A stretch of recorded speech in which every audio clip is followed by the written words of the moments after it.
مطالعے کی عادت ہمارے یہاں ختم ہوتی جاتی ہے. اس کی ایک بنیادی وجہ ہے وہ جو میرے محبوب جنرل ضیاء الحق تھے.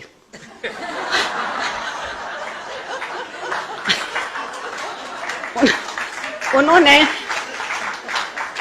نے اس معاشرے سے چند بری عادتیں چھین لی. مثلا تقریر کا فن چھین لیا، خطبہ رہ گیا.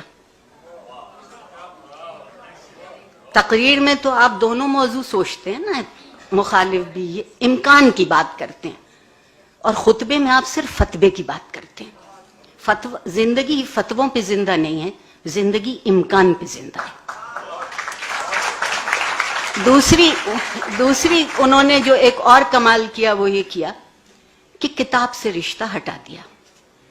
کیونکہ ان کے خیال میں گناہگار ایک ان کی مجلس میں شریک ہوئی اور بزور حکم سرکار بھیجی گئی، اور میں چونکہ اس وقت سگے شکم تھی، سرکار کا نوکر تھی، اس لیے گئی.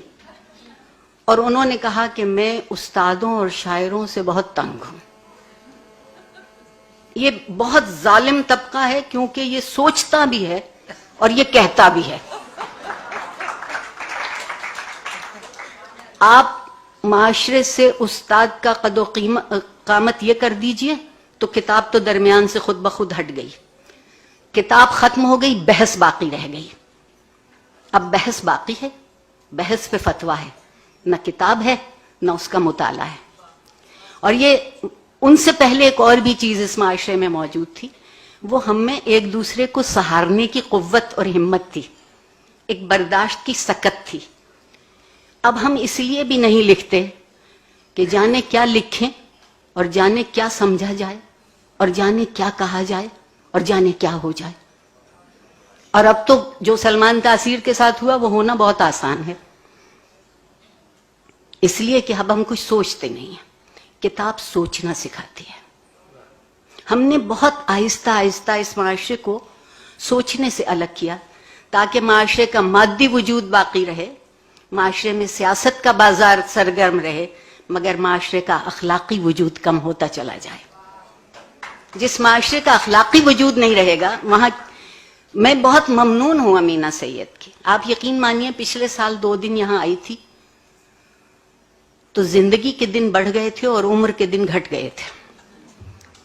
اس دفعہ بھی کچھ ایسا ہی ہے. اتنے حبس کے موسم میں، اتنی گھٹن کی فضا میں وہ یہ موقع دیں کہ یہاں ہم دل بیٹھ کے وہ بات کر سکیں جو معاشرے کی زندگی کی بات ہوتی ہے، ایک معاشرے کی ترجیحات کی بات ہوتی ہے.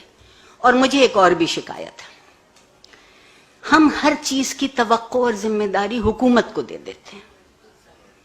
میں معافی چاہتی ہوں کہ جو حکومت آئینی ذمہ داریاں پوری نہیں کر سکتی وہ اخلاقی ذمہ داریاں کیوں کر پوری کرے گی. مجھے معلوم نہیں ہے کراچی شہر کا، یہاں بھی شاید یہ حال ہوگا. میری یقین مانیے کبھی میں بھی بچہ بھی تھی اور ایک لائبریری ہوتی تھی اور ایک آنا لائبریری کہلاتی تھی. وہ کھوکھا جس کا ذکر کیا ہے غازی نے، وہ کھوکھے موجود تھے شہر میں، بلکہ کچھ لائبریریاں تو چلتی پھرتی لائبریری تھیں جنہیں گشتی لائبریری کہتے تھے. اور یہاں جو لوگ پنجابی سمجھتے ہیں وہ اس لفظ کو بھول جائیں. اب ایک معاشرے کی ترجیحات دیکھیے. اخبار میں اشتہار آتا ہے 1000 روپے کا پیزا سستا ہے، بے حد سستا ہو گیا. 1000 روپے کا پیزا 4 لوگ کھا سکتے ہیں، اور اس کے ساتھ ایک پیپسی کی بوتل راحت جاں کے لیے مفت ساتھ آتی ہے. جب کوئی ہم سے یہ کہتا ہے کہ 500 روپے کی کتاب خرید لو تو ہم کہتے ہیں کتابیں بہت مہنگی ہو گئیں. میری گزارش یہ ہے کہ 1000 روپے کا پیزا 4 لوگ کھاتے ہیں اور صبح تک اس کو کسی تہذیب میں شمار نہیں کیا جاتا. 500 روپے کی کتاب ایک شخص خریدتا ہے اور شاید 100 لوگ اس کو استعمال کر سکتے ہیں اور وہ ہمیشہ تہذیب میں شمار کی جائے.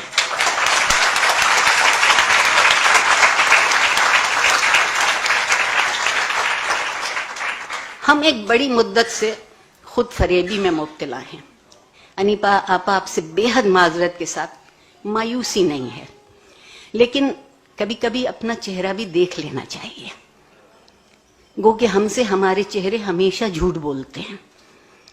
ہم نے ابھی تک خود فریبی سے اپنے آپ کو الگ نہیں کیا.